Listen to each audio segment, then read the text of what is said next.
Well, ladies and gentlemen, I'm back tonight. Our intro new show of Dark Matters. Dark Matters itineration numero dos, number 2, back after several years. As many of you may know that 3-4 years ago, I had a show on KGRA that came over from actually another radio station, Cyber Station USA, that was Dark Matters. This is a show that actually I began almost 20 years ago in 2004 with, at the time, my co-host was actor Dwight Schultz, who I'm sure you will know from The A-Team, Star Trek Generations, Star Trek Voyager, and we did it for a number of years. But then things moved along. We had been on a satellite station that unfortunately was basically starting to, let's just say they were bringing on some shows with a political edge that I didn't agree with. It was, believe it or not, somewhat racist, and we bailed. Well, when Cyberstation began in 2010, that's when Dark Matters Radio really got kicked off. And over the years, now actually, my broadcasting literally goes back to 1991. And over the years, I've interviewed practically anybody and everybody in this field that we're most interested in, which is the paranormal, UFO, and today, I guess if we're being politically correct, UAP field. But we've hit many, many, many oddities over the years, and we're going to be doing that with my full intention this time around. But joining me now, who will be co-hosting with me, are two very dear, very close friends. Mark Center, who basically, Mark, wave at everybody. There you go. Yeah, because I couldn't tell which one was him. Yeah, well, it's that one down there with the orange shirt on. Mark was one of our mainstays on Dark Matters Radio with KGRA in the past. At that time, Richard Saraday, a very dear friend that I lost a couple of years ago, he passed away from an illness. But Richard had been with me, and Mark ended up joining us, a guy that can research the hell out of damn near everything. And then Mr. Gerry Kissell, who basically kind of got me back into regular broadcasting because I had kind of eased off. Several years ago, I was in an accident where I fractured a vertebrae, and boy, that laid me up for a bit. And I just decided, you know what? I've been doing this broadcasting so long. I've never lost an interest in the field, but you know, it was becoming, I was feeling kind of blasé about it all. Well, Gerry and I had met way back in the early part of this century, and he got in touch. First thing out of his mouth was, "Well, I'm glad to see you're not dead." And I said, "Yeah, that's two of us." And then he said, "Well, you know, I'm doing this show on Wednesdays called UFO Wednesday on my podcast." He said, "How would you like to come on?" Well, I ended up doing that. And then we started another show on the same day called Dangerous Military Nerds. And I'm former military. Gerry is former military. And we basically ended up doing that for a while. But then I said, you know what? man, this is too crazy. I'm doing 2 shows a day within a couple hours of each other, each one 2 hours long. I'm going to back off. So we ended up just doing the UFO show. And then this slot right here on KGRA opened up. I talked to my buddy Bill Skywatcher. Bill said, man, we'd love to have you back. Well, here I am. Guys, Gerry, do you got any intro you'd like to go into? No. You said it pretty succinctly, but it's true because I hadn't talked to you in like years. And I saw that your show was over, and immediately my panic was, oh my God, he died. I couldn't find anything on you. And I'm like, oh my God. And then I found your number buried in my old contacts. And I called you and you answered. And I'm like, is it Don Ecker? Oh, thank God you're not dead. Because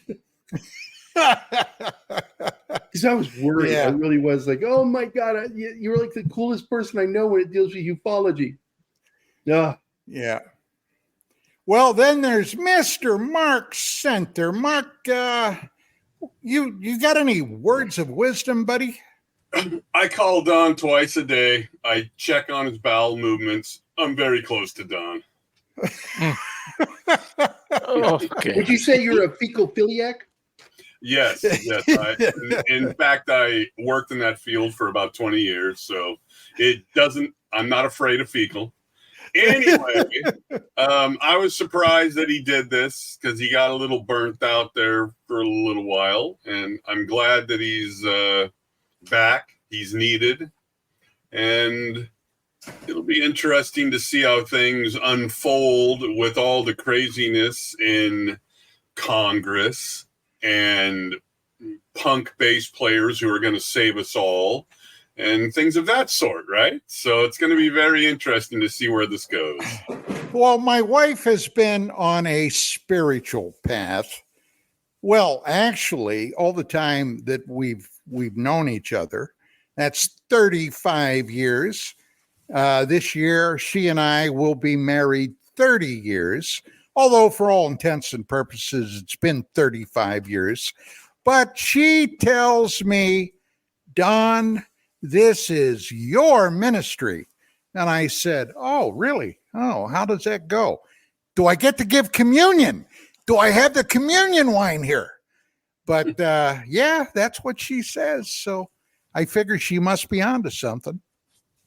So I suppose you heard the latest, and the first place that I heard it was a couple of days before it broke on the Steve Cambian show, The Truth Seekers, where he was talking about Grush.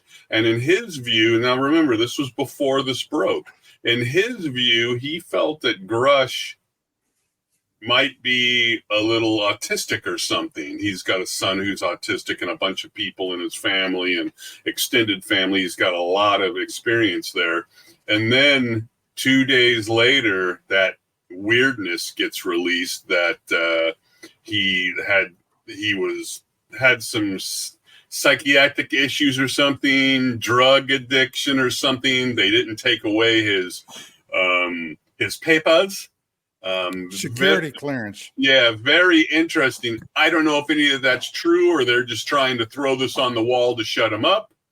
Okay, look, I have some expertise in that field. When I was in the Army, I was in intelligence. I was in intelligence in the field, and I'm talking about the jungle, not out here on the sidewalk, but we were conducting intelligence operations against the North Vietnamese, okay, the communists.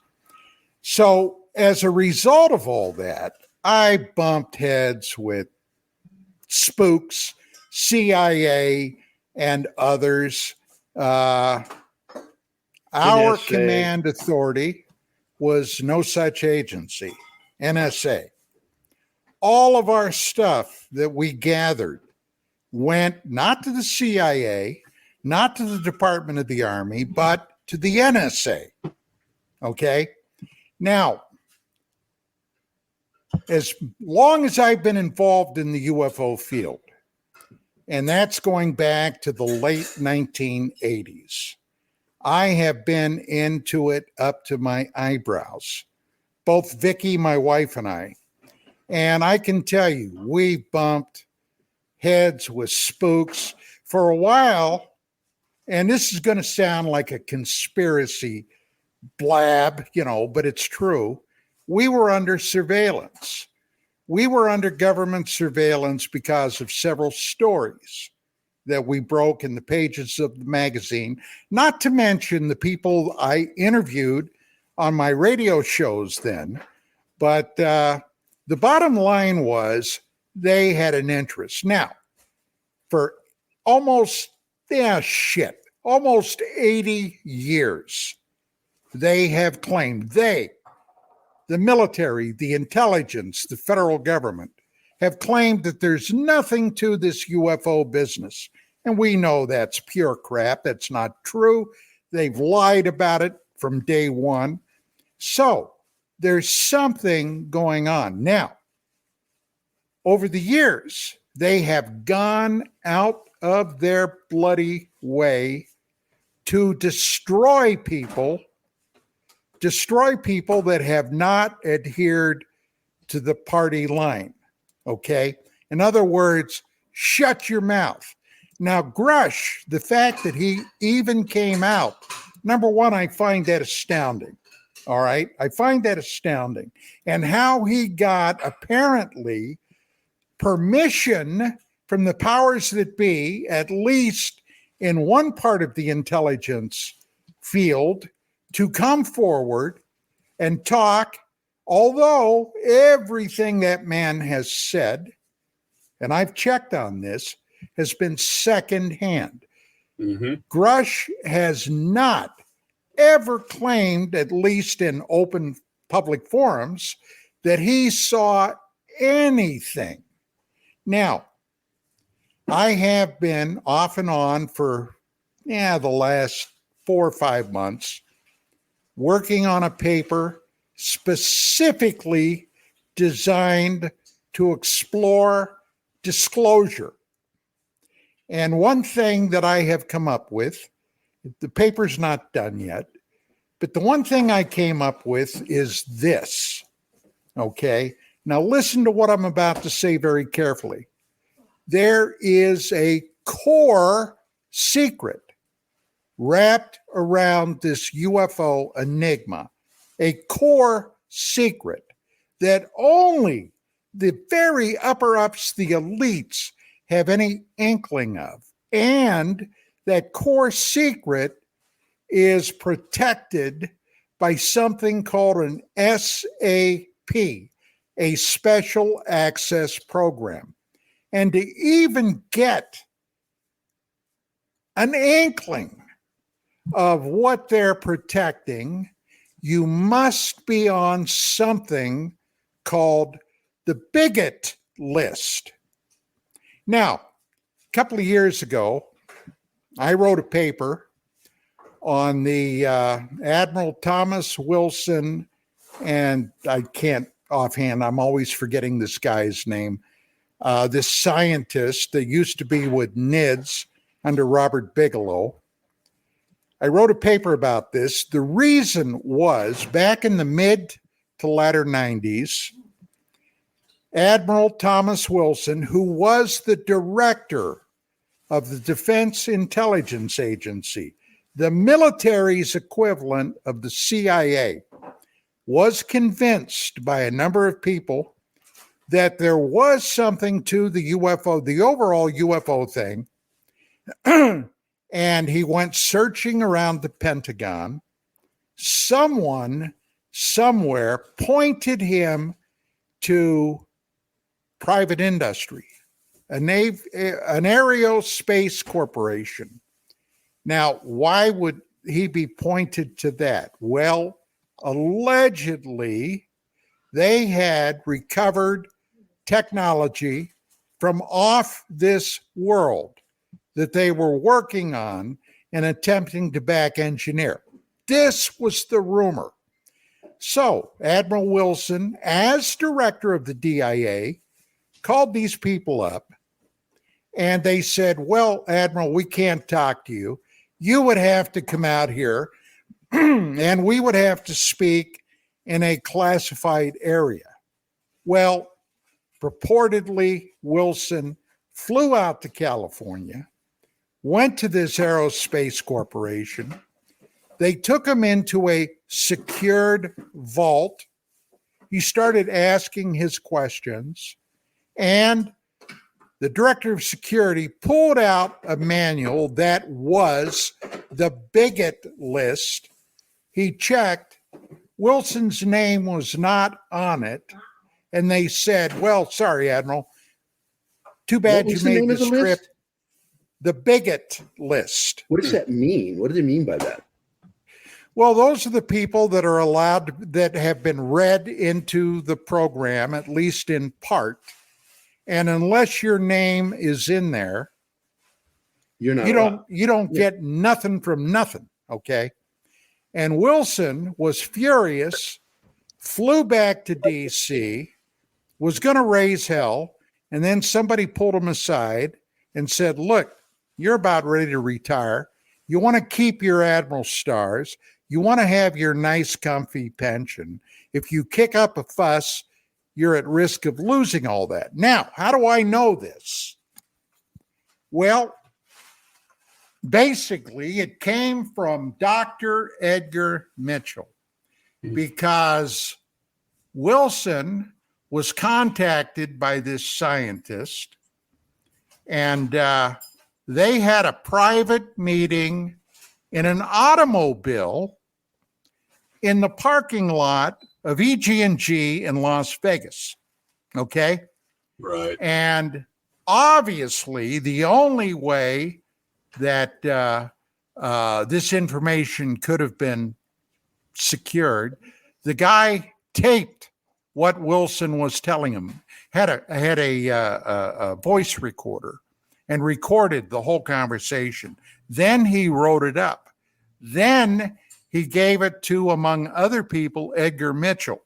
When Edgar Mitchell died several years back, this document was found in his papers. Now, today, in full disclosure, Wilson totally denies any and everything about this. But by federal statute, he has no recourse except to deny it, because this program is basically protected by an SAP.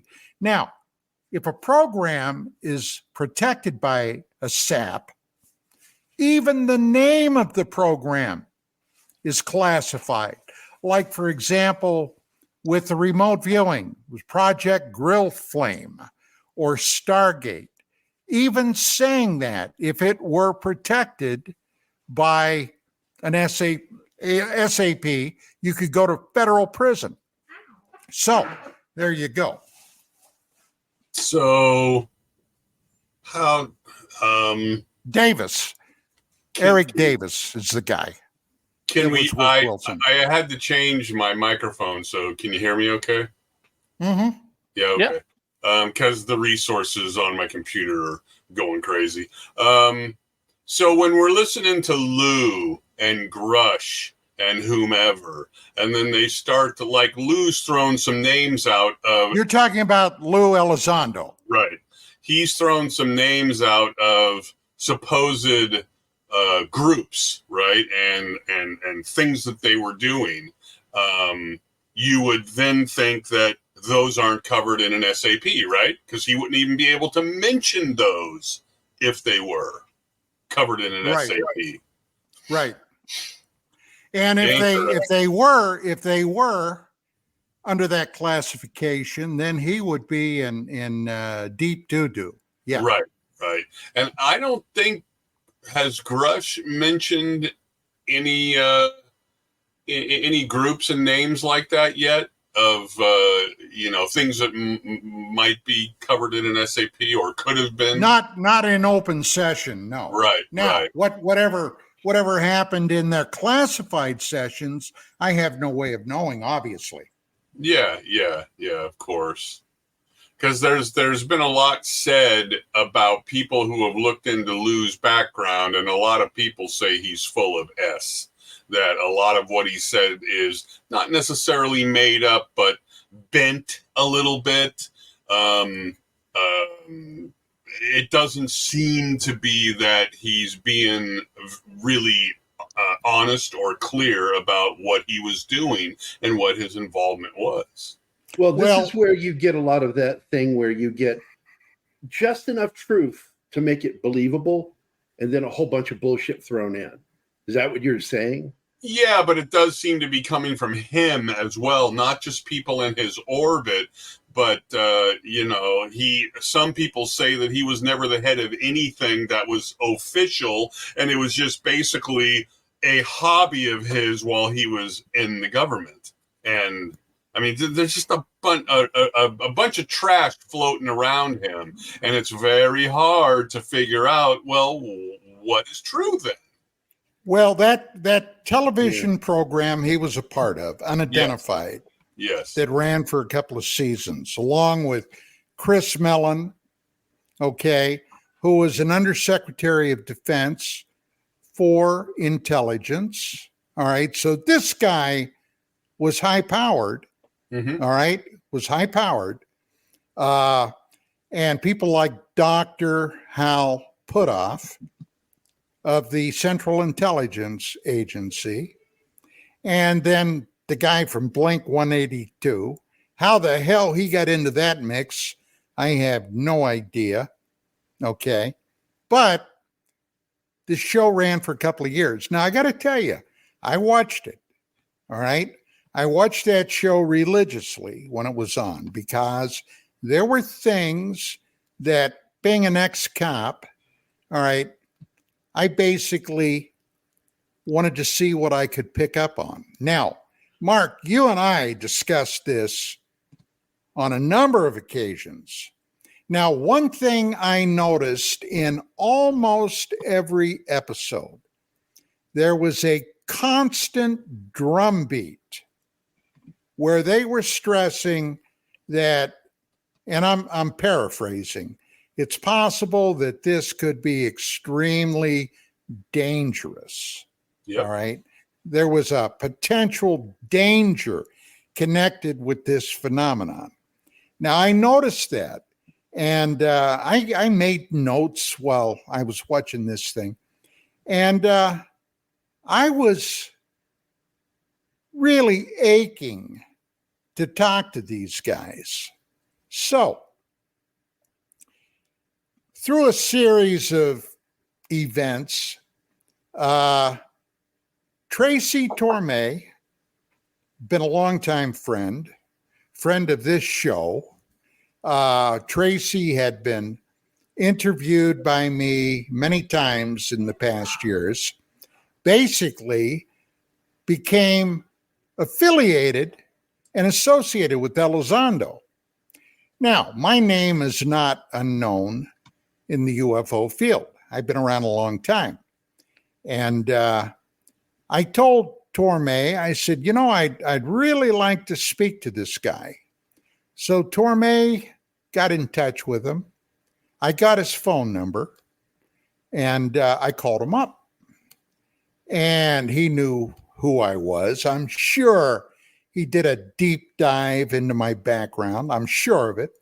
Yep. And when I talked to him, and it was a very brief conversation, only a couple of minutes long, he said, well, I'm too busy right now. I can't talk to you, but I do want to talk to you. I'll tell you what, I'll give you a call this weekend. Well, he had my phone number. Never a freaking word. Couple of weeks go by. I called up Tracy and I said, hey, do you have any idea what's going on? No. I said, well, I'm going to try him again. So I called him back. And basically the same thing.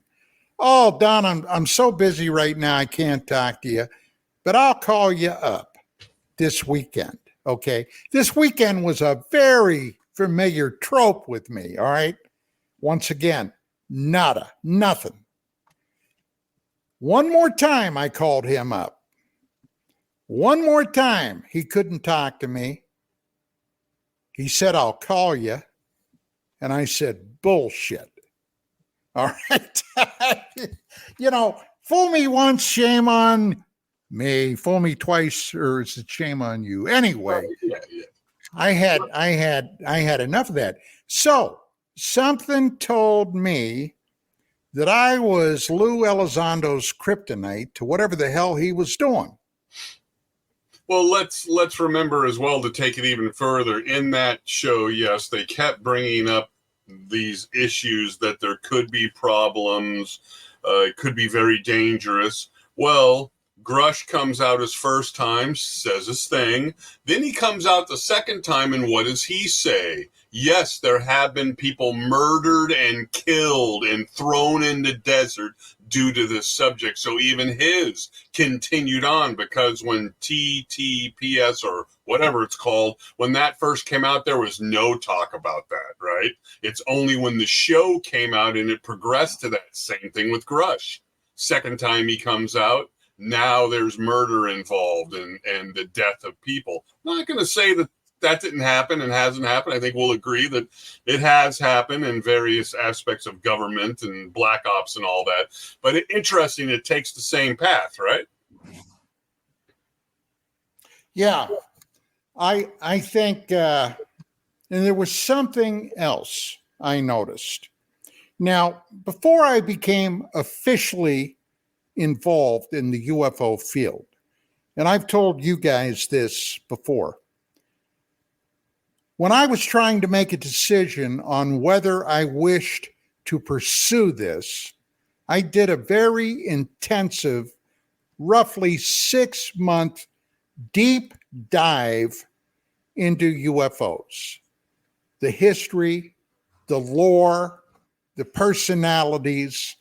I mean, I went into it up to my eyebrows.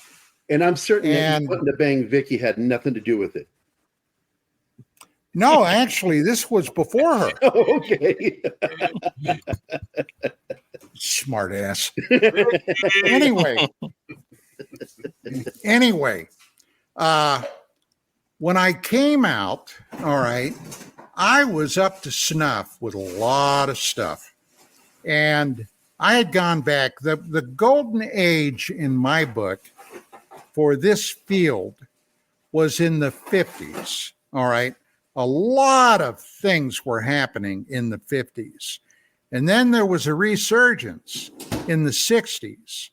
Now, in the 50s, one of the bright lights of all of this is when the skies of Washington, D.C., in July and August of 1952, were basically invaded by these things. And it scared everybody. Harry Truman was still the president, okay? And the Pentagon, remember, we had just finished the most devastating world war in our history, well, at least that we're aware of, in our history, in all of human civilization. At the beginning of that war, there were still nations using horse cavalry, okay? Literally, guys on horses with swords and lances and guns too, of course. But I mean, and we finished that war, total of 6 years, from 39 to 45, using atomic power. So we literally went from horse flesh to atomic power, which was no small feat. Now, just a few years after that, these weird things start popping up everywhere. Now, granted, there were UFO sightings during the war, especially in the latter part of the war, the fall and winter of 1944 into 45. And in 46, there was another phenomenon known as the ghost rocket phenomenon, that had everybody Twitter-pated. But then 47 happened. 1947, the Roswell incident happened. Now, God only knows what the upshot of that was. The government and the military lied through their teeth continuously about what this was. Initially, a World War II intelligence officer, Major, later Lieutenant Colonel, Jesse Marcel, himself was one of the original investigators that went out to check the site. He came back with a box full of strange material. If you've ever seen any of the old interviews with Marcel, he described what this material was.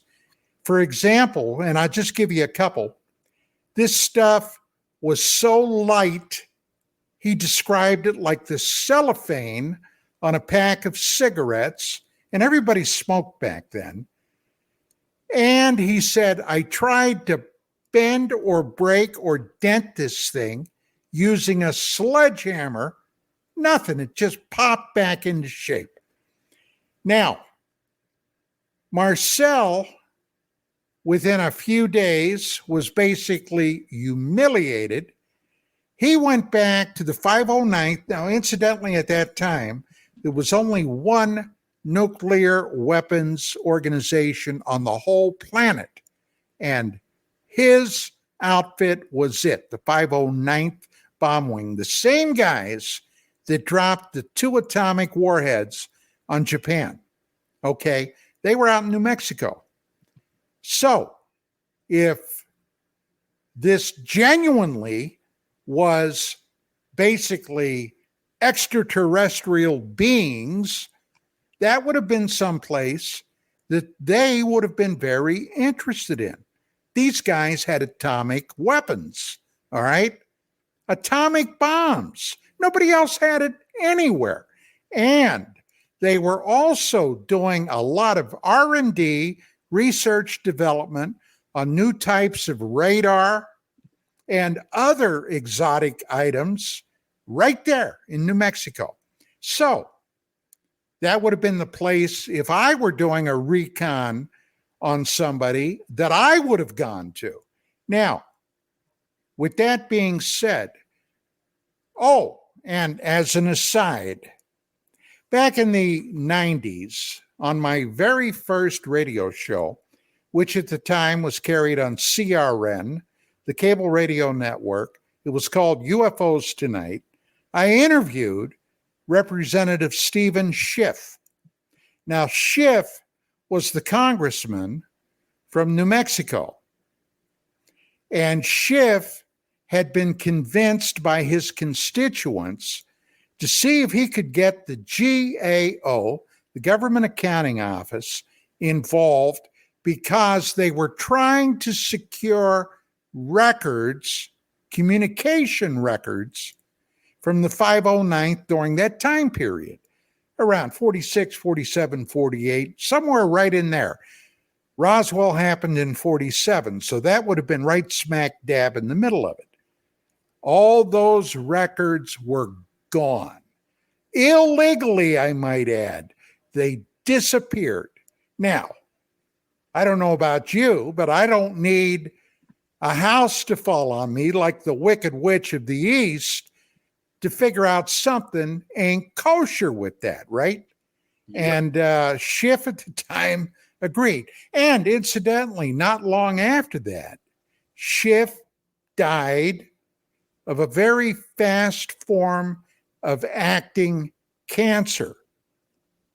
And over the years, there have been a number of mysterious deaths for that very reason. Now, I'm not saying anything.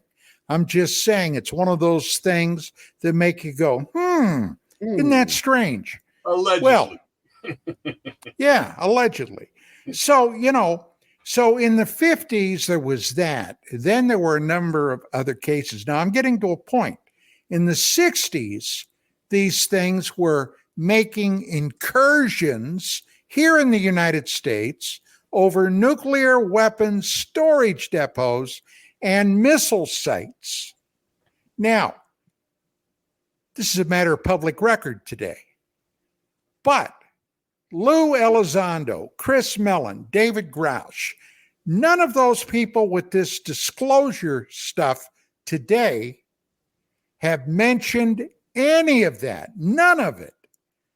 Nor have they mentioned how the government has gone out of its way to obfuscate everything about this topic. Now, since 2017, something amazing did happen. And that is the Navy, the United States Navy, came forward after disclosure of the Nimitz battle group incursions by the so-called Tic Tacs. Okay. Now, the one military organization that has kept totally, absolutely mum about any and all of this is the United States Air Force. The very guys that have been in charge of this investigation from the get-go. Now, a couple of surprising facts, and then I'm going to shut up. Around July 4th, 1947 is when Roswell happened. Within weeks of that incident, suddenly 3 things occurred that were amazing.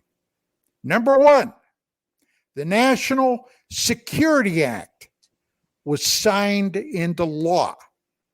Now, what did that mean?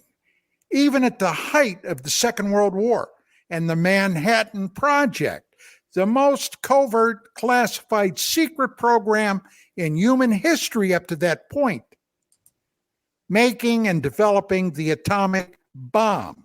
Okay, we didn't have a National Security Act. 1947, suddenly we do. At that point, the Air Force was still a part of the United States Army. They did not have their own military organization. They were broken away by the Department of Defense and made into their own military organization. Why? I never figured that out. And finally, out of the blue, out of the smoke of the Second World War, the OSS, which had been our intelligence people basically fighting in Europe and the Pacific, they were intelligence geeks, went away. But they were replaced by the brand spanking new Central Intelligence Agency, the CIA.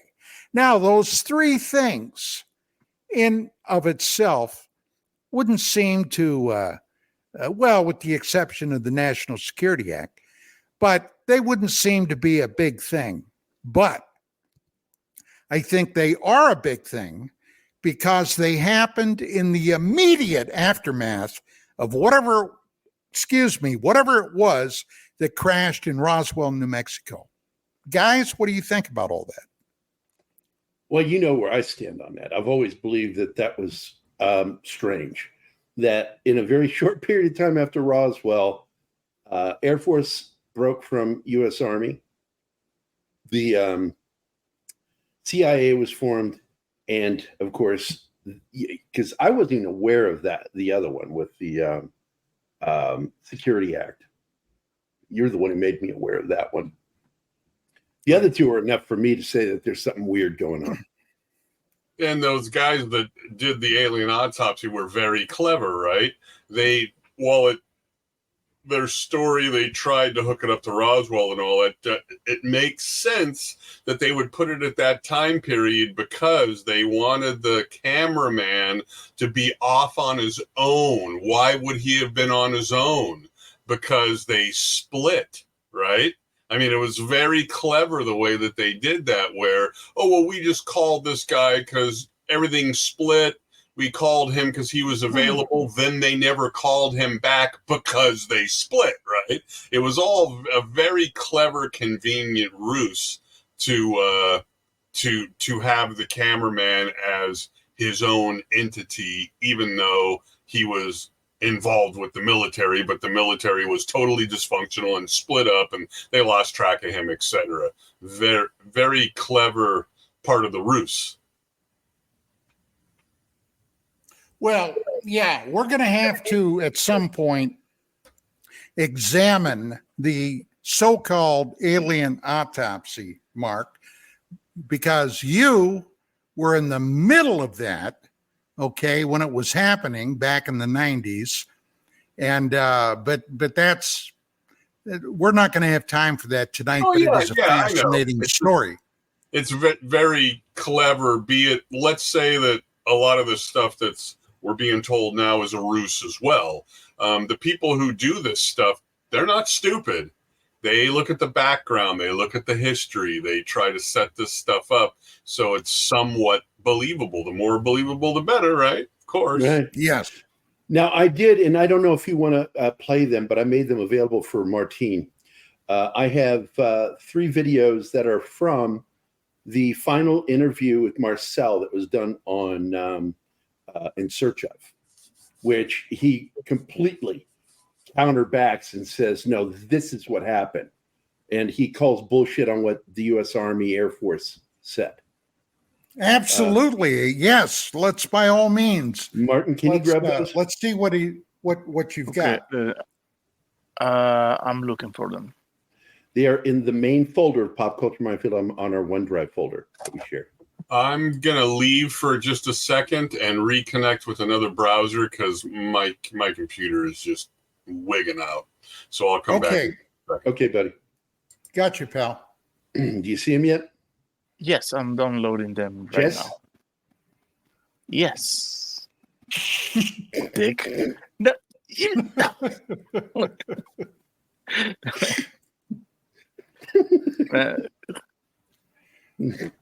I'm sorry. No, don't be. It pleases me to see that you're. What's the matter with Jew? Your humor back. Jew, Gary. What you talking about? I also pulled up that link, and it's in the private chat here. Yes. From the thing that Tin Man brought up about this one's from Daily Mail about the flying 7-foot-tall alien that attacked Peruvians, and I it just sounds too whack to be real. It just sounds too whack, but it's there's there was something called the Mothman once upon a time. Yeah, man. So, but let's get that Marcel thing. I'm on that. Yay. Your lack of faith disturbed me.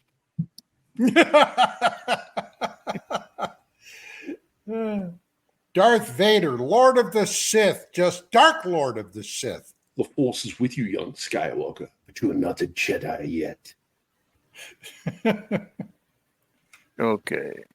Should I wait till Mark gets back? No, just run it. No, just go. Okie dokie.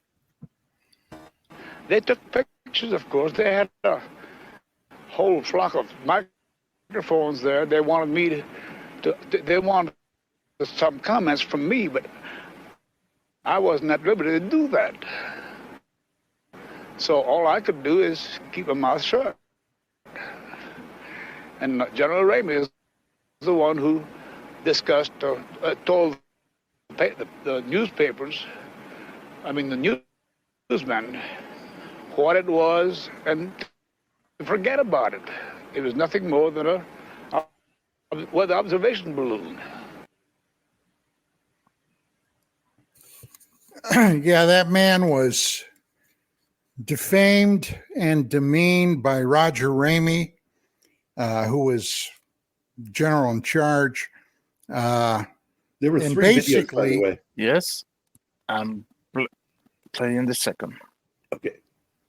We left Roswell perhaps around There's one more after this. 3:30 Mm-hmm. or 4 o'clock in the afternoon. As you can see, it's flat.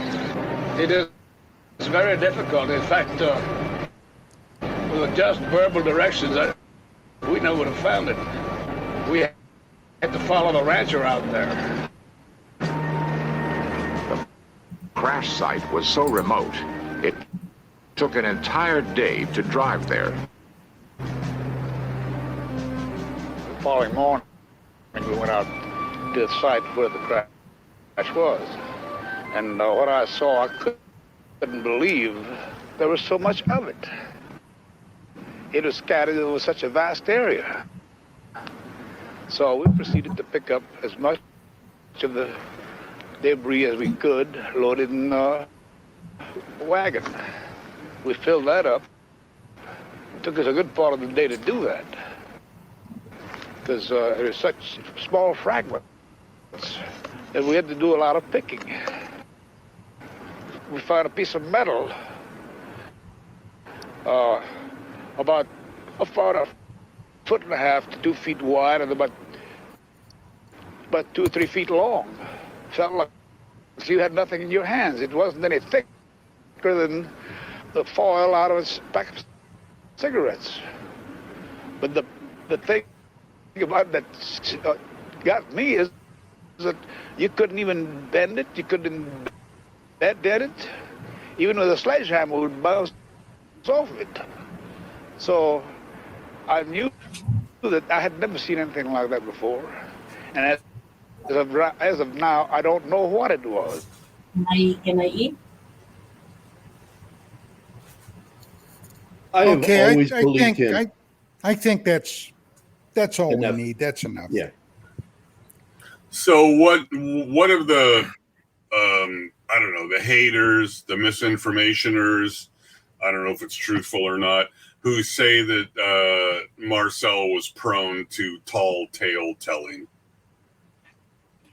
That's crap. That's pure unadulterated crap. Look, the rancher that originally Mac Brazel. went in to see the sheriff, Mac Brazel, okay, took some of this stuff in. He thought initially that it was an experimental aircraft or something that might have gone down. But it was definitely an air crash. Now, a lot of this gets lost today in the weeds, all right? But when Marcel and the other intelligence guy, counterintelligence guy, went out there, all right, Marcel was totally upfront about it. And the commander of the 509th at that time, Colonel Butch Blanchard, was the one that authorized the release, the press release, stating that the Army recovered a flying saucer. Okay.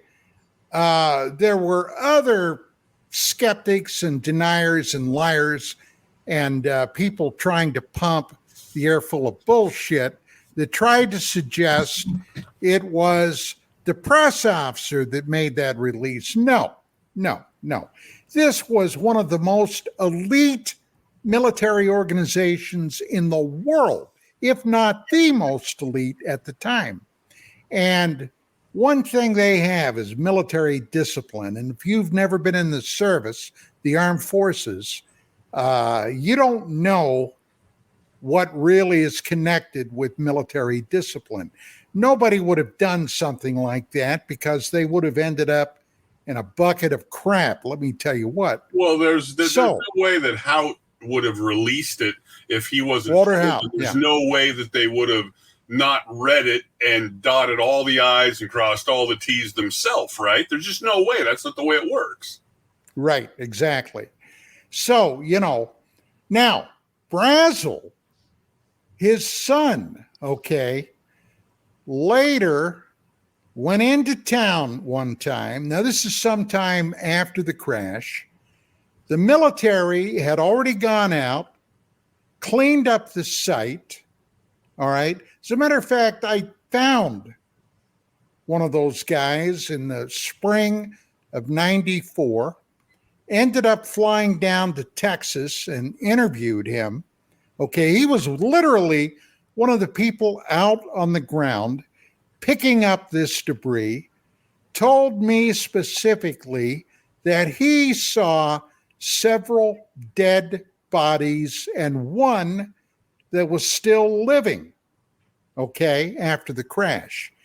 He told me that they scoured that area, but of course, it's like if you've ever emptied a bag of sugar or flour into a canister, you never get it all out.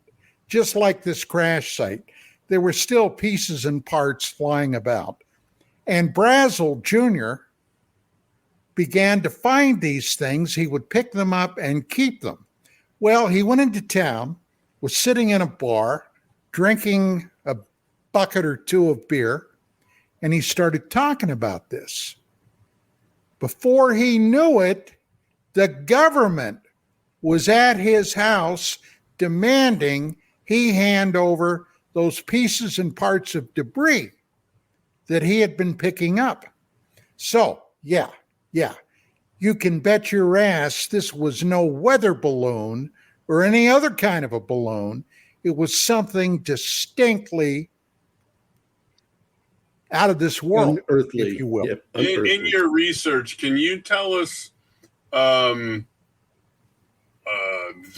the public's awareness, because it did die out, and if my research comes to me correctly, when Stanton Friedman kind of reintroduced it to the public in 78, I think it was, at what point did it kind of die out until Stanton kind of got people interested in it again? In the 50s, not that long after? Oh, yeah. You see, Ramey came out with a story, and as a matter of fact, somewhere I've got a facsimile of the news story that says either the government or the Air Force emptied the Roswell saucer. Right. It was a weather balloon.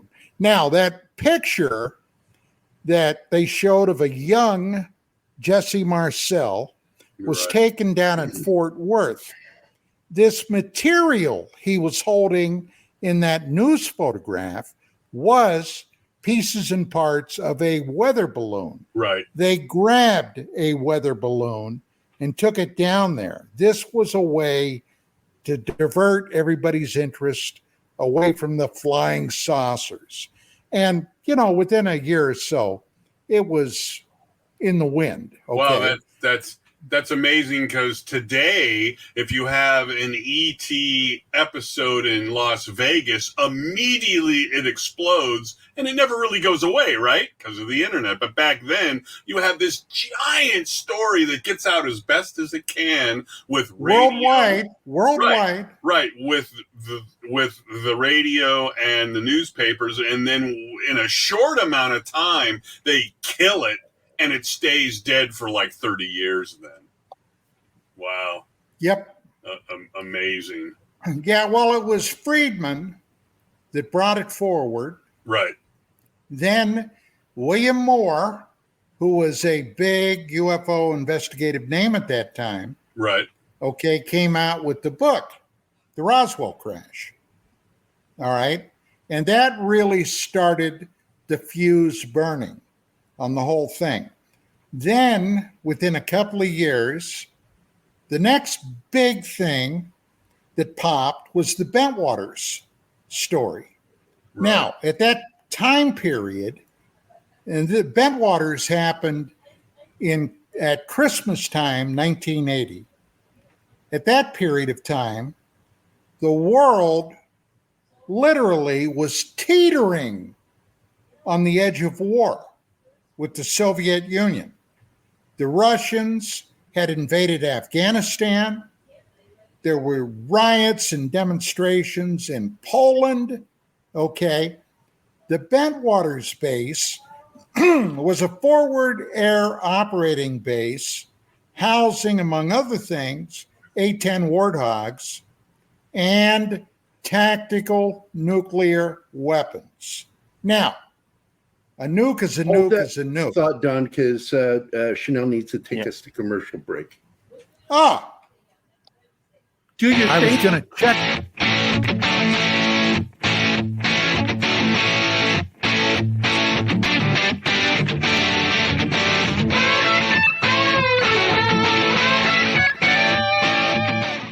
Hey members, the new KGRA DB app is now available on iOS and Android devices.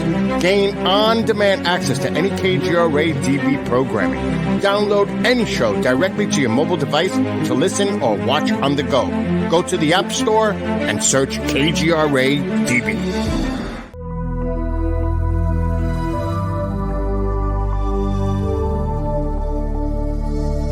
Are we alone in the universe? The most important question facing humanity is on the verge of being settled once and for all. The Mutual UFO Network has been at the forefront of this journey for nearly 50 years. Our members worldwide are dedicated to the research, documentation, and awareness that will shape the future of humanity. Won't you join us?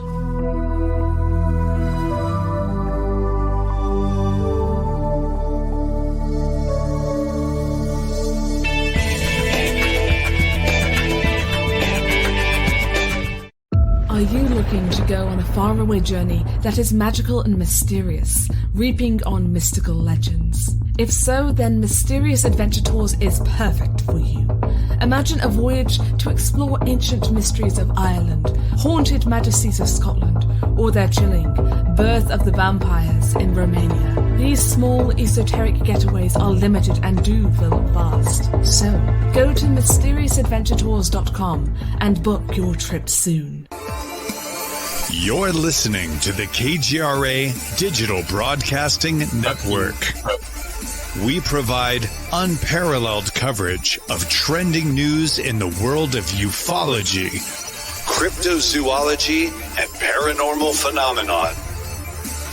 Whether you're watching our video live stream or listening to one of our audio programs, you are getting the best from world-renowned researchers and hosts, guiding you through topics the mainstream won't touch. Miss one of your favorite programs? No problem. Head over to the members area at kgradb.com for access to our massive library of award-winning content. Make contact, stay connected, only at kgradb.com.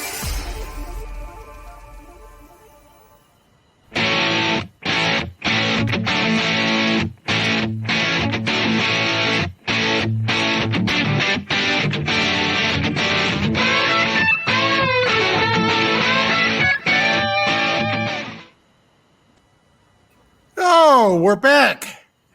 Okay. Yeah, finish where you're at, buddy. What? We may have to change our names to world-renowned researchers. I heard it right there in the commercial. Yeah, world-renowned. Where the hell was I?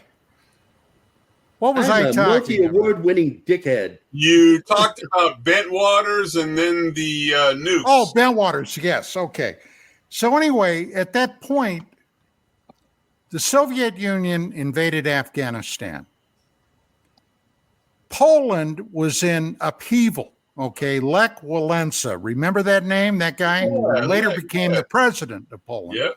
Well, Bentwaters was a forward operating base that, among other things, housed A-10 Warthogs, which are aircraft designed specifically to shoot up Russian tank columns, because they were afraid that if war started and the Soviets attacked Western Europe, they would go through the Fulda Gap, okay, and basically, well, Europe would have been in a mess. There was nothing to stop them. Now, the tactical nukes that were housed at Bentwaters, okay, were small nukes, basically designed to take out troops, tank columns, that type of thing. But they were still nukes, all right? The fear was that if something were to happen, the Russians might send in Spetsnaz teams to neutralize bases like Bentwaters. All right. They were on high alert, and things could go into a bucket of manure really fast. Well, that's when this UFO incident happened. Now, we all heard about the airmen that were out in the forest, people like John Burroughs and others, okay, where this thing came in. Colonel Halt, okay, was out there with his tape recorder. There were a lot of things happening. This was not like some of the pundits and skeptics tried to suggest, light from a lighthouse. That's what All Phil right? Klass said. Come on. Yeah, that's what Klass had to say. But it was pretty spooky. Now, this went all the way up into the upper echelons of the Department of Defense, whatever that was. Hey, another nuclear base incursion. Here were these UFOs coming in, hovering above where the nukes were stored, observed shining some kind of light down. Now, remember, in times past, these UFOs literally knocked our first line of defense, ICBMs, intercontinental ballistic missiles, offline. If something would have happened, none of them would have been able to be fired. All right. They were just basically turned off, like somebody unplugged them. So whatever was up there, okay, was serious and had some technological magic that could really put us in the so-called trick sack. But hey, you know, just another case of, hey, UFOs aren't real. Hey, UFOs are not a threat to national security. And if you believe that, I've got a bridge for sale. So, Big Don Ecker, do you think that the latest information that's been released, be it from Lou or that show or the ranch, what's going on? What's your feeling on ultimate disclosure, Mr. Ecker? Well, as I've said continuously, ultimate disclosure will never happen. Unless it's not under their control, right?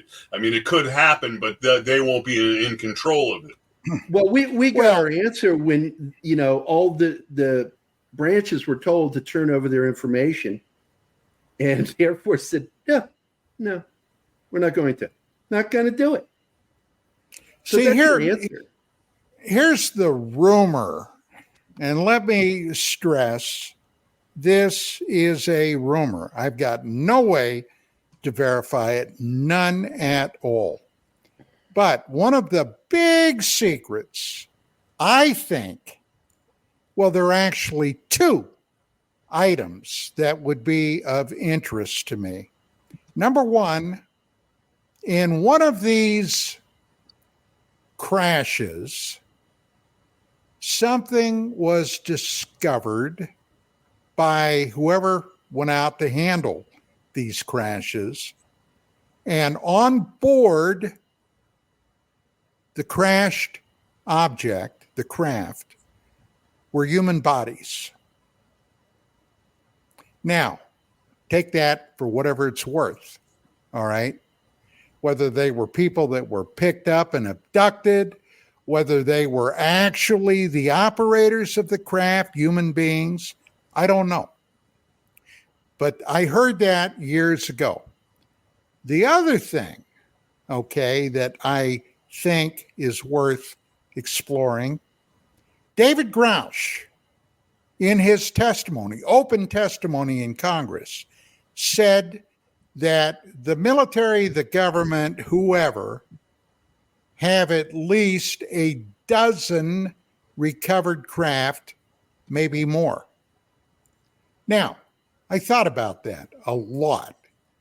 And if these devices are as technologically advanced as they're purported to be, all right, it never made sense to me that these things would be dropping out of the sky. What? The oil wasn't checked by the alien technicians, or their gravity generators suddenly quit working because it wasn't lubed? No. Hey, wait a minute. I'll play the other side. Let's say you're in New Mexico, as Don said when he was working on his last quarter that we put in him. And let's say that they were testing all sorts of different known and to us unknown radar and sonar and all this stuff, and they happened upon some kind of technology that they were fiddle farting around with, and it started to knock these things down. Well, never say never. I could never argue that's our technology, the possibility. Against their technology that's thousands of years or millions of years ahead of us, right? So, exactly. Right. Now, if any of those craft are from another star system, flying from there to here, regardless of how they do it, warp drive or wormholes, God knows. Right. Doesn't make sense to me. Yeah, They I would don't have think there's encountered anything that would get in the way of. But here's what might. Okay. And this is the point that I was aiming at. Mm-hmm. A dozen or more recovered craft. And we've got reports from these things falling down all over the planet. China, Russia, the United States, of course, South America, Africa. Yeah. Africa. Okay. What else might cause that? Well, I came to the conclusion, and I've heard and literally since I've started this business, 30 plus years of people talking to people, that one possibility is there's an ongoing conflict out in space in our solar system. Okay, various groups of extraterrestrials, or hell, who knows, perhaps even interdimensional beings popping in here with their ships. But somebody ain't getting along with somebody. And even in Russia, in Siberia, I've gotten reports from a former Soviet journalist that they observed warfare in the skies above Siberia. Of course, that's out in the middle of God's own half acre, okay? That's so remote. But these things shooting at each other. Now, if there is conflict going on out there, and these craft get shot up, and they can make it to Earth, what's going to happen? They're going to crash land.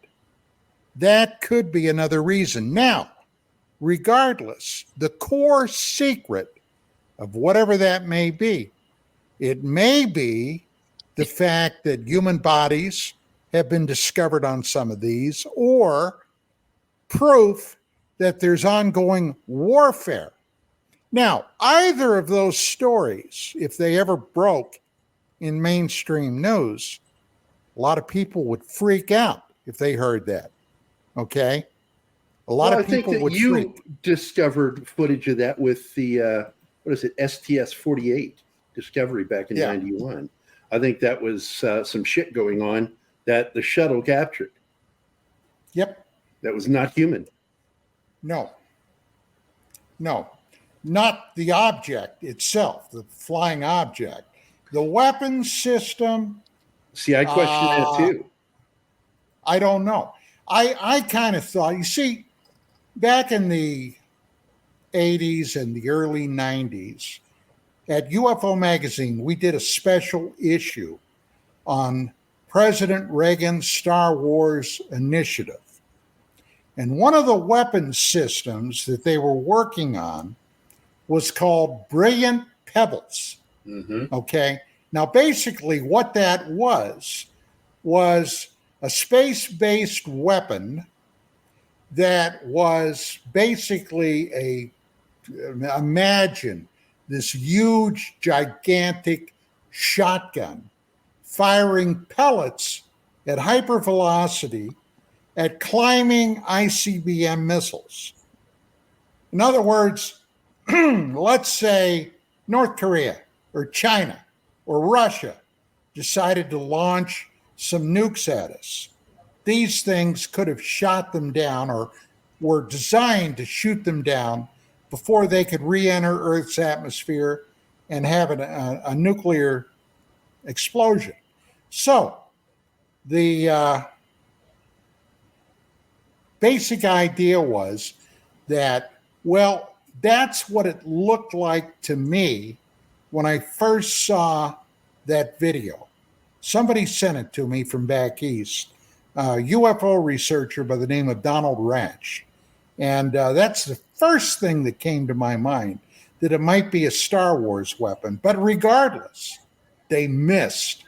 This thing moved too quickly for it to hit it. We shared the video in the private chat if anybody wants to play it. STS 48. But hey, guys, I'm done. I'm exhausted, man. Go watch a Gal Gadot movie. Just go watch a Gal Gadot movie and have a good time. All right, guys. Man, this has been a fun show, Don. I'm looking forward to doing this every Monday. So okay, well, I hope you get feeling better, pal. Oh, I will. Once I get the antibiotics in me, I'll be doing good. And so you guys have a good night and enjoy the last 45 minutes of the show. Bye. See ya. Bye, Chanel. Okay. Bye, boss. See you later, Martin. So, Don, it's interesting. You bring up that, let's say that humans were found. Okay. So we're always told that these things are moving and doing maneuvers so fast and the G's are so high that it would turn a human body into jelly. So if there were humanoids close to us on there, that clearly means that they have some sort of technology on board to keep the humans from being squished like bugs, right? Yeah, something along the line. If you are familiar and if you've ever read much science fiction, now I'm sure if our technology advances far enough, we may even develop these things.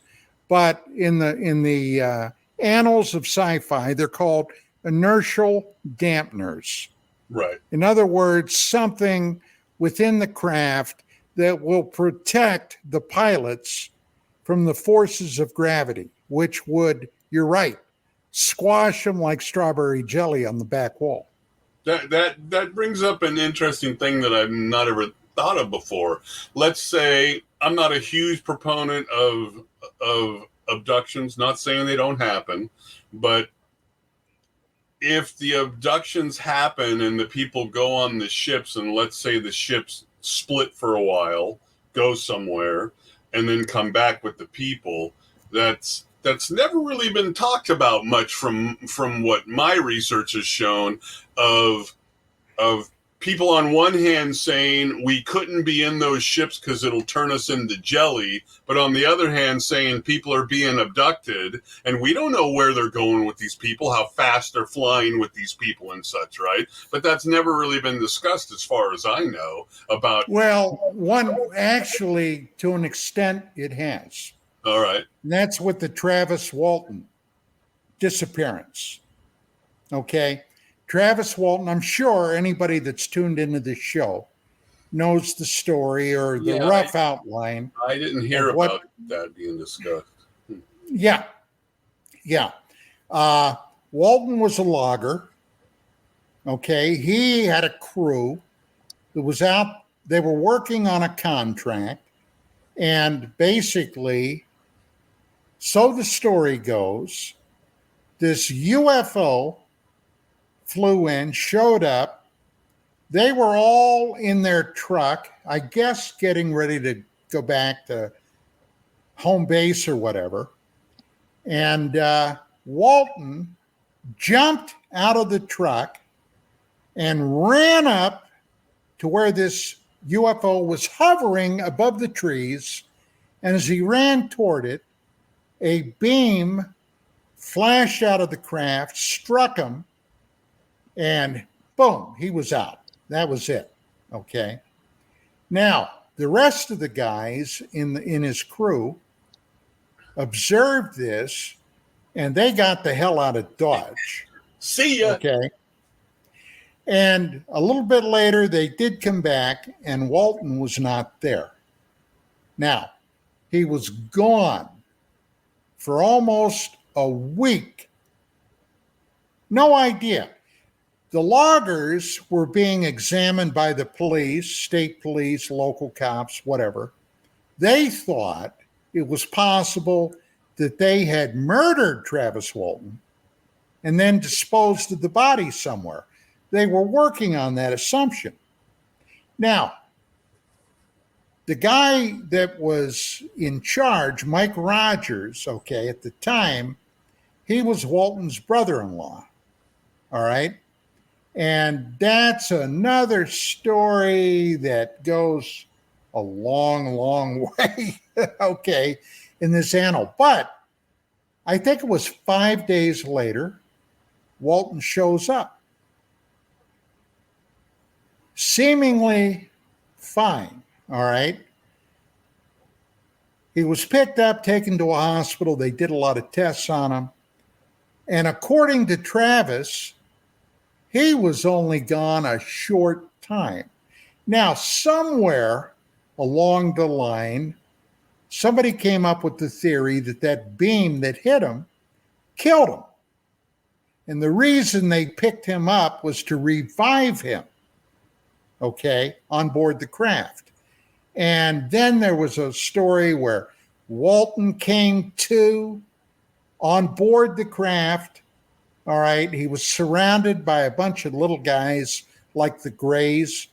He jumped up off the table or whatever he was lying on, grabbed an object, and started swinging at these little guys. Imagine yourself if you were in that situation. If it happened like this, all right, you'd be freaked out of your mind, right? Yep.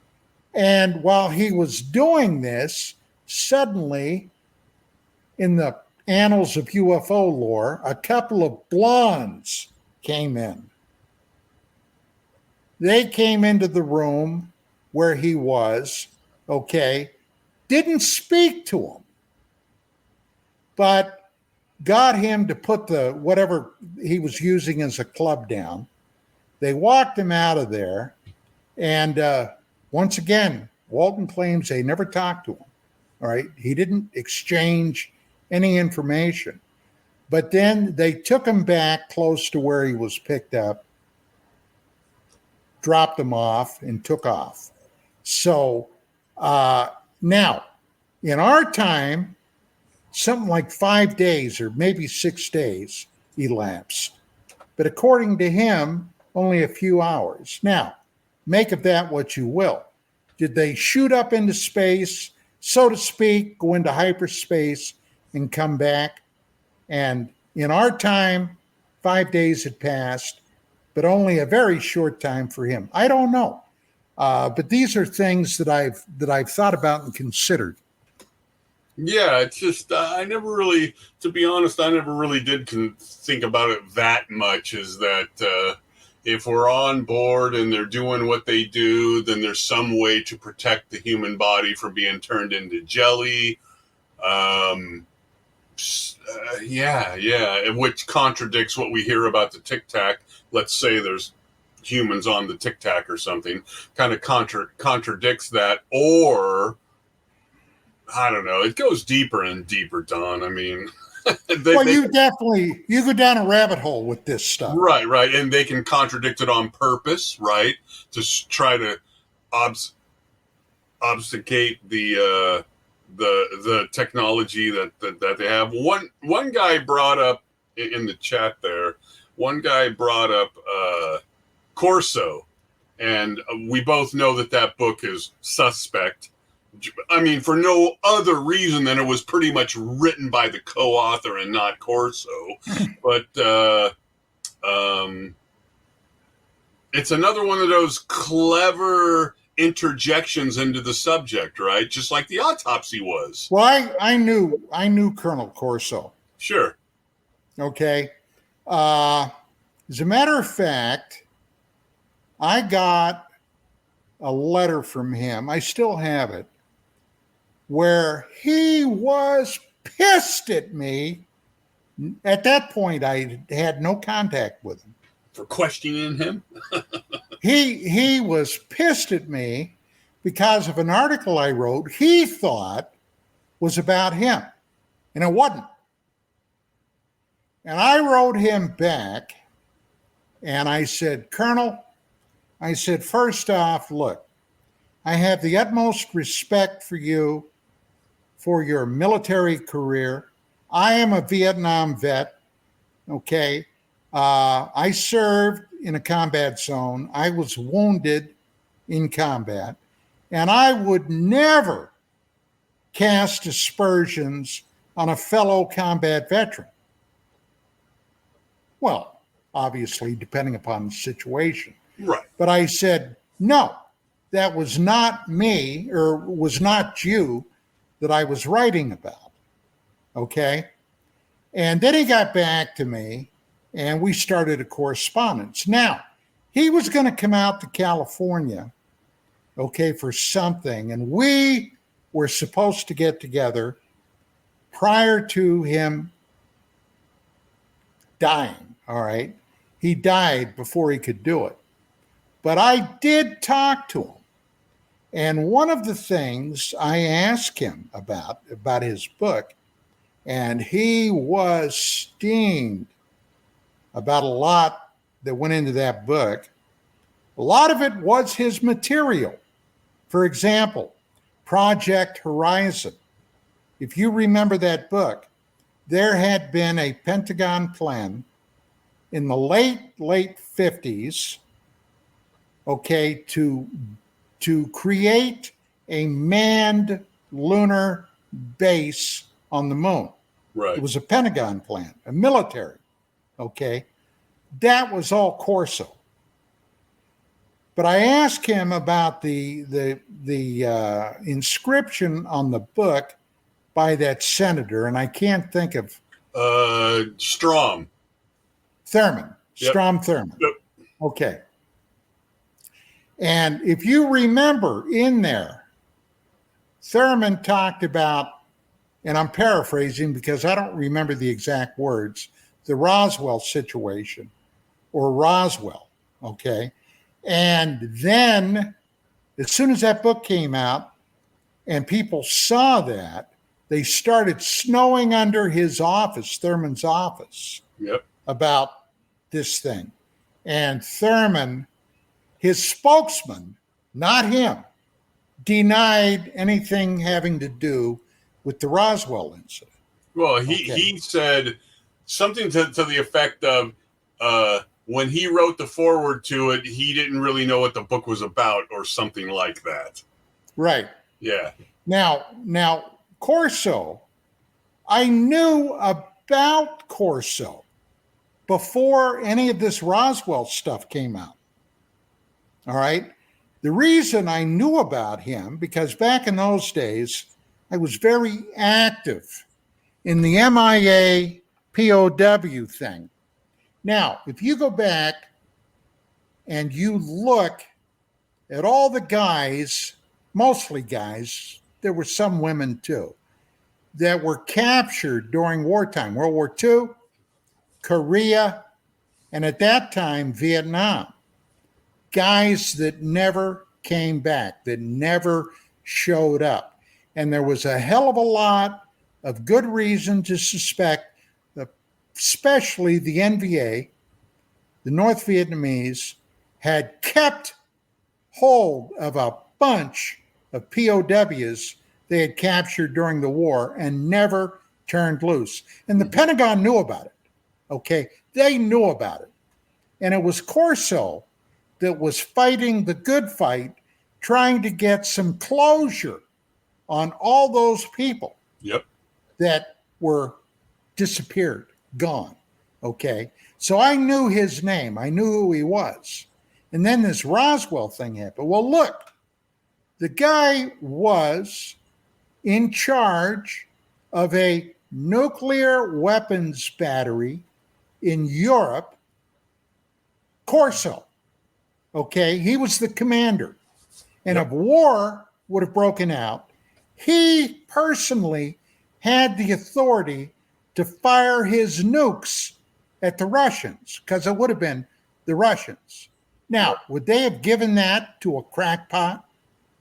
He was on the National Security Council with Eisenhower, okay? The guy was a committed anti-communist. And even in those days, he took a lot of heat and flack for that. Now, what exactly was it that Corso claimed in the book that made him so controversial? That he had technology funneled to him that purportedly came from the Roswell debris, all right, that he then fed into industry, all right, to get stuff like night vision goggles, all right, night vision, okay, which is, what the hell were the capacitors in computers? Now, there was a lot of controversy about the capacitors. Well, it's problematic because there was a lot done on those long before Corso got involved. Right. But Corso, even in World War II, the Germans had active night vision, infrared. Right. Okay. Infrared. They could see, but you can detect infrared. I've got a night vision monocle here, monocular, I guess. Is that the right word? Monocular? Yeah, I've got one here that can detect infrared when I'm using it at night, if there's any infrared flying around. It's a first generation monocular. Okay. And what are they now? Third and fourth generation, I guess, which this stuff is practically magic.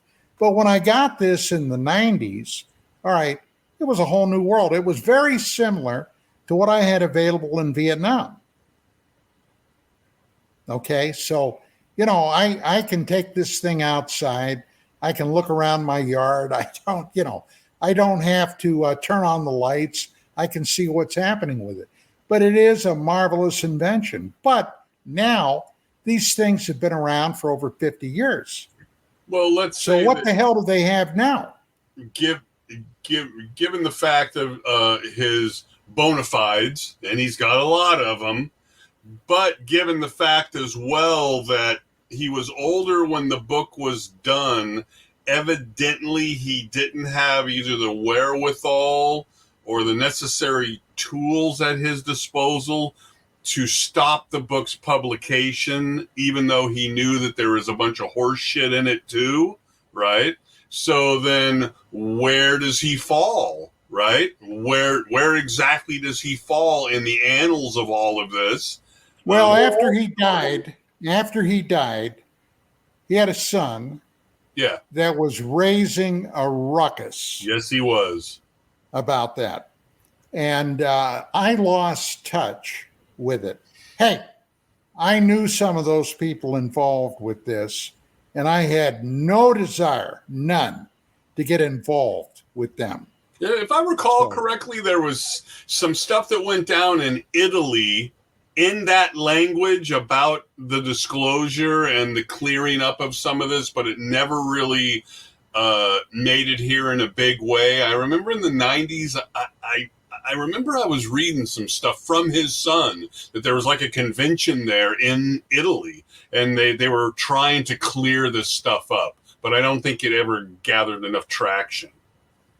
Well, I kind of recall something about that, Mark. Yeah, I do. But to tell you the truth, it's been too long ago. Right. And again, the bottom line is, it's kind of a dead story now, except, well, of course, within the subject, like the autopsy, like the guys from Snowflake, all, like the Billy Meyer and stuff. It all seems to peter out, doesn't it?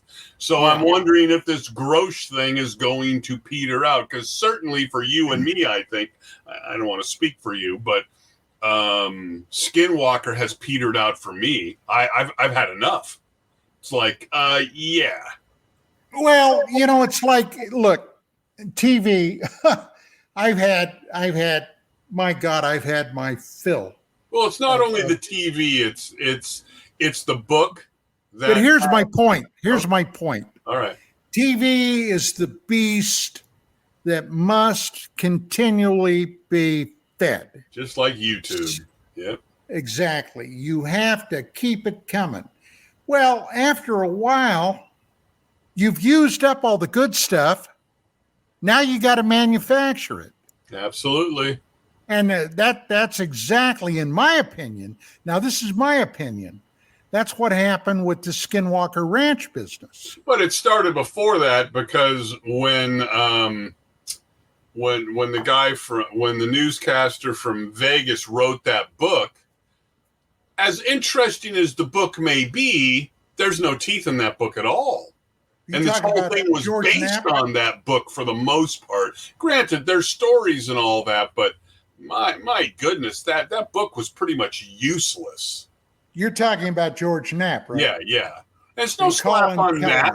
They did what they did, but that book was pretty useless, Don.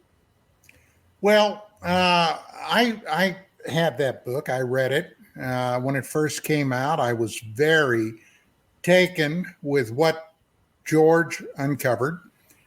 Vicki and I drove over to Vegas right after that book came out. We had dinner with Knapp. Mm-hmm. And Skinwalker Ranch was the story. Yeah. Now, I wanted to be given permission to go out to the ranch and spend a couple of days out there. Yep. I wanted to roam around it. I wanted to do this. And I asked George if he would intervene with Bob Bigelow, because Bigelow was the head HMFIC. All right. He was the guy that could say yay or nay.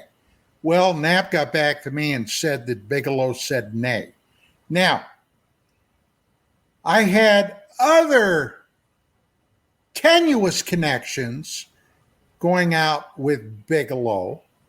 And Bigelow, for whatever reason, and this is the only thing I can presume, for whatever reason, didn't care for me, didn't like me. All right. I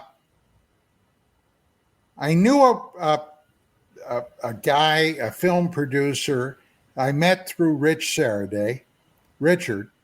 And this guy was hired by the Bigelow people to do an ad for his hotel motel empire. Okay. And they thought because at that time I was the director of research for UFO Magazine, was on TV all the time, was doing my radio show, that I would be a perfect spokesperson.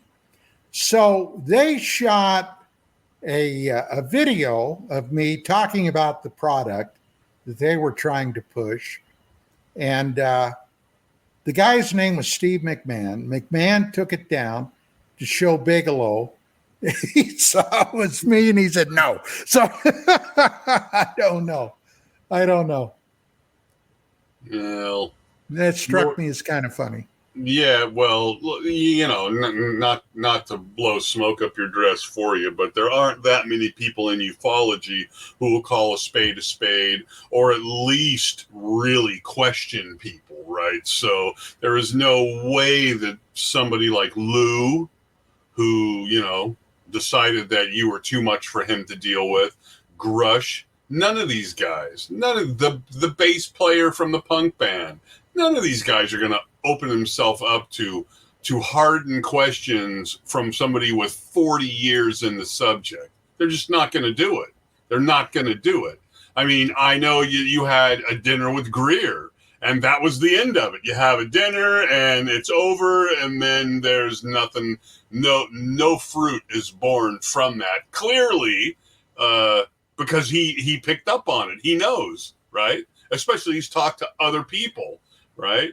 But then it pisses off somebody like Horn, Michael Horn, the guy who's, the American spokesperson for the Billy Meyer case. He gets pissed at you because you won't have him on. So it goes both ways.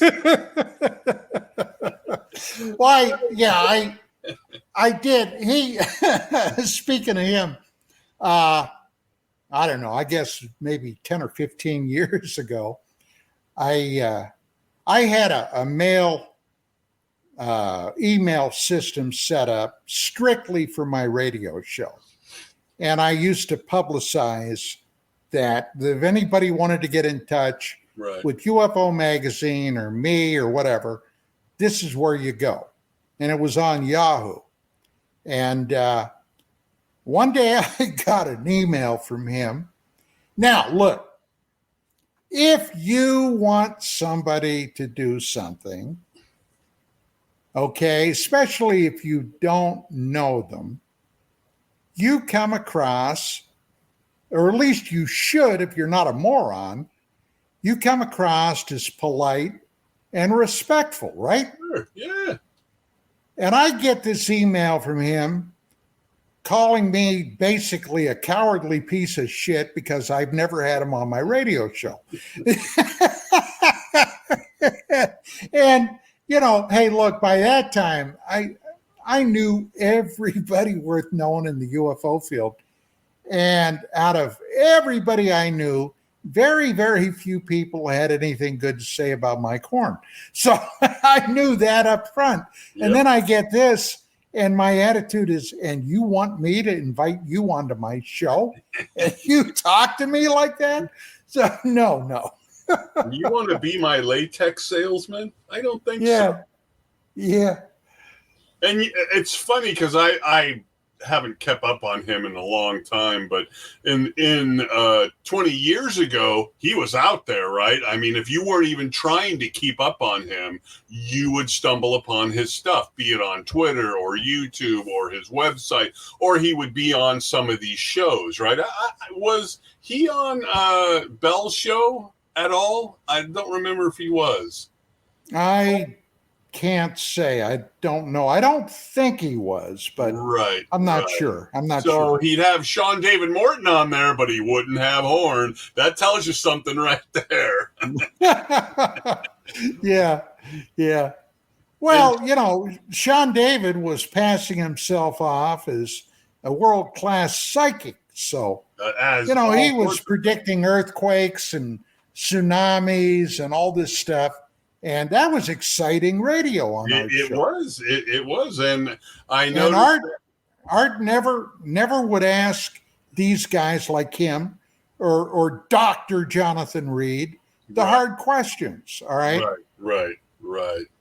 When I saw back in the 90s or maybe the early 2000s, I used to go to a lot of the conventions. And when I saw Sean David there, he was still in that mode of Area 51, and he was the collector of the videos before there was YouTube and things, so you really couldn't see this stuff. So you'd pay your $25 and you'd go in and he would show all of these cool videos, right? And like Jaime Maussan, and you would look at these things and go, well, gee, these are really cool, and I don't know what to make of these things. But if you were to question these guys at all, and I questioned Maussan at a breakfast that I had with him, and I questioned Sean David at the thing I paid the $25 for, it would never go well, right? Basic questions, too. What was on the tape before this clip? What was on the tape after this clip? I don't know. I don't know. Well, shouldn't you know this? Should you have this to show this to us to say, oh, it's a kid's birthday party? Then it cuts because they still have the tape in the camcorder, and then it goes up to the sky and it shows this thing, and then what happened? We don't know. You don't know. You're a researcher and you don't know what happened. Well, it was crazy. It was crazy. That was one of the reasons I did what you did. Kind of backed out because you would ask these guys honest, open questions about stuff that they should know, right? Why did you take the wobbly saucer in Mexico City that goes behind the building, right? We've all seen that from the 90s. Why did you take that footage and release it on 60 Minutos or whatever show he had then? We're talking about Musan, and then ask for eyewitnesses after the fact. Why did you do that? Why did you do that? I know why you did it, but could you tell me publicly why you did that? No, I'm not going to tell you why I did this. Well, that's the problem, Mark. Look, this is unlike the practice of medicine or engineering or any occupation you can think of or profession where you have to go to school, for example, study the topic, the subject, get yourself basically certified. Right. If you're a doctor, if you're a doctor in training, you've got to do an internship. You've got, the master doctor is keeping an eye on you for what you're doing, blah, blah, blah. And anybody can have, for example, a UFO sighting and suddenly hang a shingle up and say, hey, I'm a ufologist. Well, that's me. Let's talk about your UFO sighting. Yeah. By the way, what planet did they come from? That kind of thing. So. And we could name names, of course, and a lot of these people are very well known, where you'll have some people who get involved in the thing and they're very focused on, be it Roswell or whatever, and they kind of run out of steam. And we know why they run out of steam. They run out of facts, or hopeful facts, right? Hopefully honest facts. But then you have these guys who just keep on piling it on, man. Keep on piling it on. That Stone guy that you always like to bang on found a bunch of good documents and stuff at first, but it wasn't good enough. It wasn't good enough. I just told somebody about Cliff Stone. Now look, Cliff Stone, right? I knew Cliff for years. Cliff was a very nice guy, but he caught that UFO virus where, and this is something I never really gave a damn about, keeping my name in lights. I just never cared about that. I do what I do. For example, you can find me here now. This is what I do. Good, bad, indifferent. If you don't like it, don't tune in. If you do like it, I hope you keep watching. But the bottom line was Cliff felt, I guess, that he needed to do more. And before you knew it, he was basically the 007 James Bond of the UFO field. Right.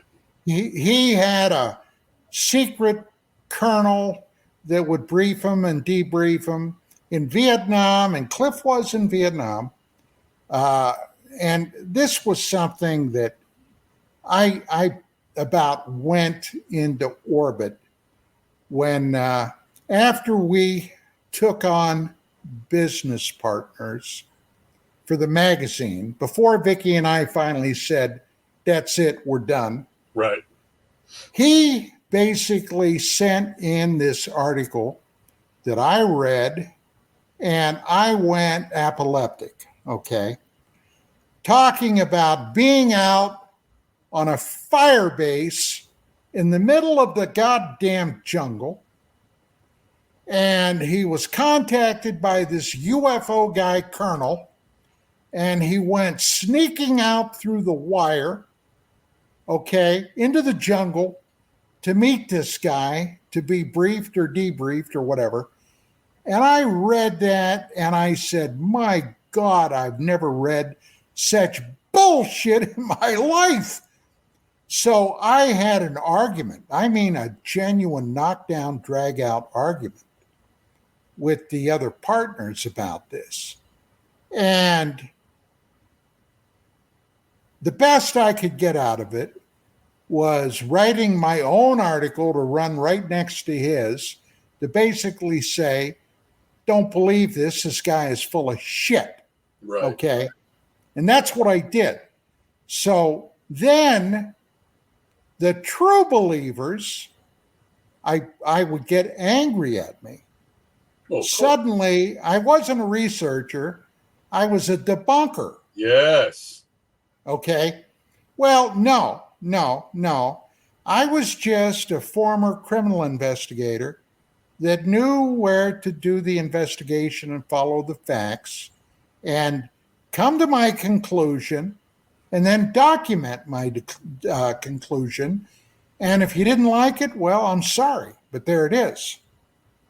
Yeah, it's interesting now though, Don. We go from Sean David, Clifford Stone, Hoagland to some extent, and a lot of these researchers and such, and we go from these interesting videos and stories that actually will perk your interest to just craziness to this stuff now in front of Congress, right? Totally different now, but kind of the same.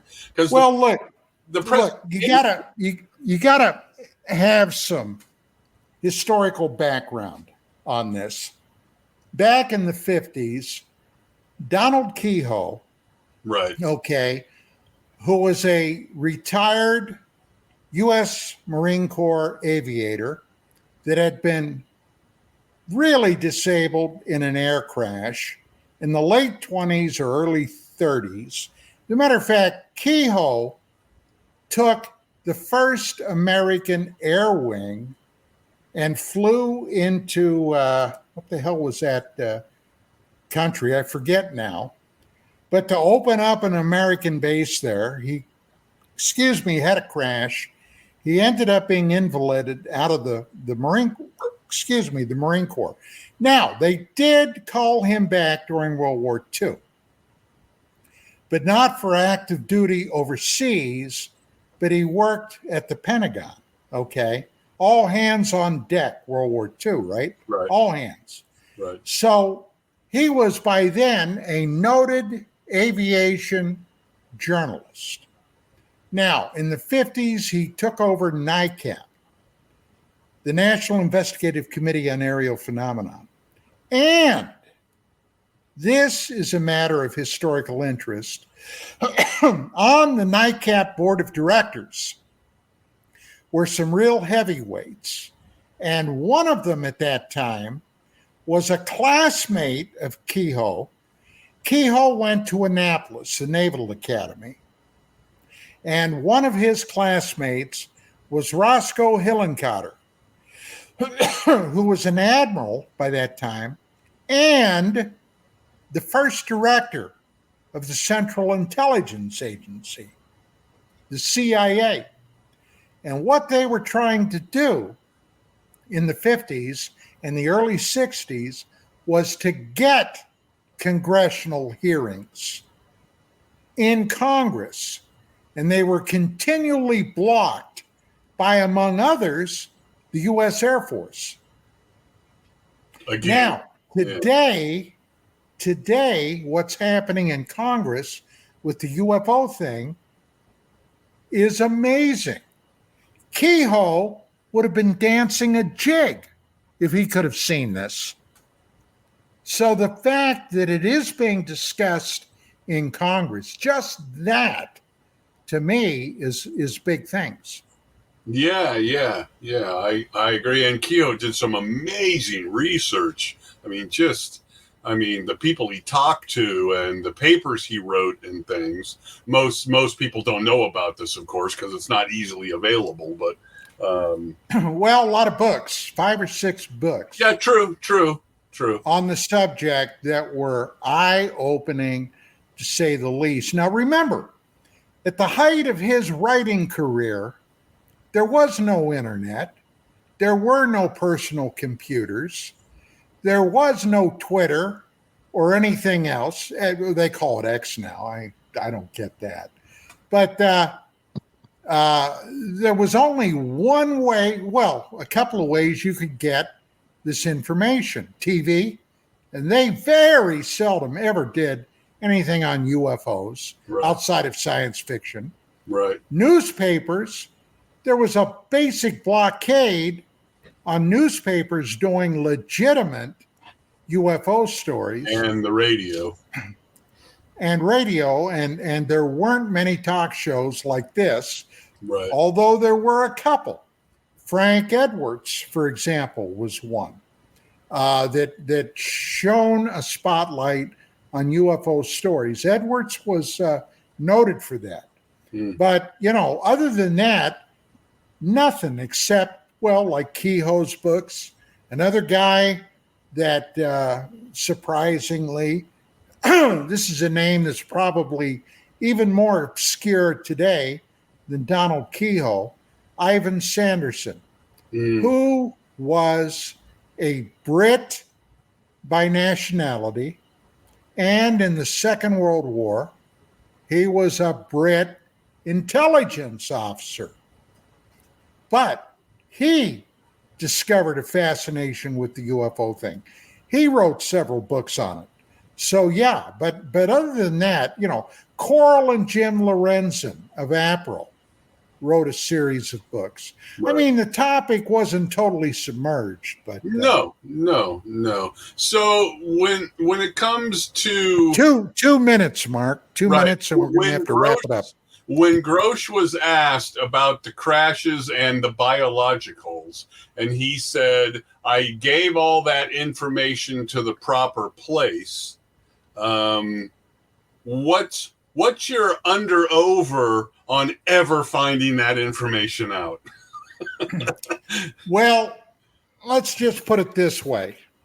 I am not hopeful that a lot of this will end up coming out, but I'm still in the wait and the see mode. Sure. This story is not over yet, okay? It's not done. It's not complete. And I'm waiting to see if anybody in Congress or whatever are going to query the Air Force. Now, look. Right. I'm not hopeful with that either. But ask yourself this. If the President of the United States is not included in the bigot list to be read into this program, what hope does Congress have with getting any of the really deep, juicy secrets? We'll just have to wait and see. You never know what the hell's going to happen. Oh, yeah. I'm thinking if disclosure happens, it's going to be despite these people. Something's going to happen beyond their control, be it from an outside force or an inside force. Look, here's the bottom line, buddy. Bottom line is the aliens could basically do disclosure in a hot minute if they wanted to. Absolutely. If they chose to. Hey, that's it, gang. For this edition of Dark Matters, we will be back in 1 week. And Mark, unfortunately, we're out of time. Martine, thank you. Thank you, for everything you've done during the show. And Chanel, our producer, as always, a stellar job. Hey, we'll see you next week, gang. Take care. Giddy up. Bye.